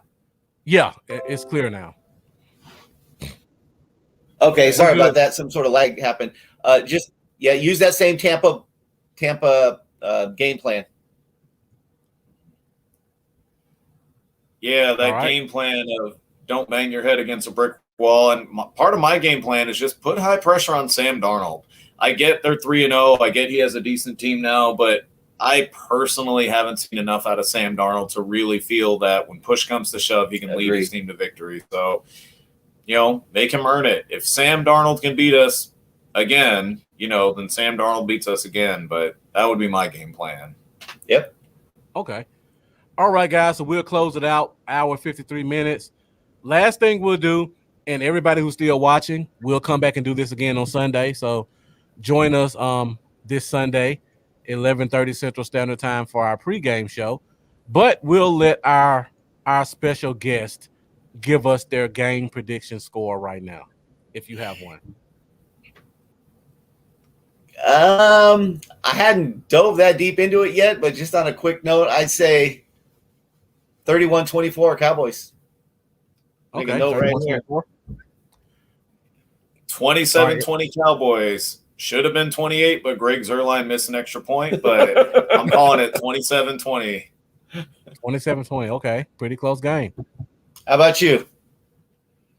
I normally like to save mine until Sunday. But since you guys are guests, I'll let you go first. But if I had to say it right now, I'm leaning, and the lunatic is actually really close to what I'm thinking. I'm thinking like 33, 26, 25, Dallas. But I got to look at the game a little bit more. Yeah. I think my score for Dallas will come down a little bit because this defense is really good, and I think it may be hard for us to get 30 on them.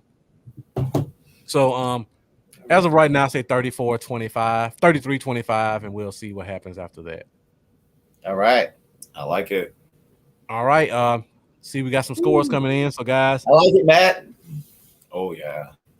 So, if you guys come back on Sunday, you can update these scores as well. So, before you guys go, we got Terrell Pickney joining us. Thank you for joining us. And he wants to know how can we find you guys? Hey, thanks for asking. Ed and Eddie's Silver and Blue. Ed and Eddie Silver and Blue. If you just do the search on that, whether it's YouTube, Facebook, or Twitter, you'll find us there. Thank you very much. Appreciate that. Thanks to Lunatic. Exactly. Look us up, y'all. Ed and Eddie Silver and Blue. Just father-son YouTube channel. Lifelong. How many years? 60 combined years of fandom. Who's the 60 more? I'm the 40. I know that. Yep. All right, guys. So thank you so much for joining me tonight. I really appreciate it. Thank you. If you guys haven't done so already, you see these guys know their stuff. Very entertaining, very knowledgeable. Check out their YouTube channel. They make a lot of great short videos for fans to be able to digest. So continue to check them out, continue to subscribe, continue to support. With hour 56, once again, thank you guys for watching. Join us this Sunday, 11:15 for our pregame show, where we will give our keys to victory, game predictions, bowl predictions, and fantasy favorites. And I just noticed I didn't get a chance to do over-under tonight, so we're going to pick up and do some over-unders on Sunday as well. So once again, thank you guys again for joining. I really appreciate you guys coming on tonight with me. Talk some Cowboys football. Been long overdue. So I'm glad we were able to make it happen tonight. Yeah, me too. Thank you so much for inviting us. Go Cowboys. Yep, let's do it again next time. Amen. Oh, yeah, definitely. So, guys, once again, everybody watching, thank you for watching. If you haven't done so already, make sure you like. Make sure you subscribe to these guys as well as myself. I'm Bluff City Cowboys on Facebook and Instagram and YouTube. I'm Bluff Cowboys on Twitter. You can find us every Wednesday, 8:30 Central Standard Time for the Cowboy Zone. And you can also find us at 11:15 every Sunday for our pregame show. So I'm Marcus, holding it down with my guy Lambo. Get well soon, and we'll see you guys on Sunday. Thank you for watching. Bye, guys.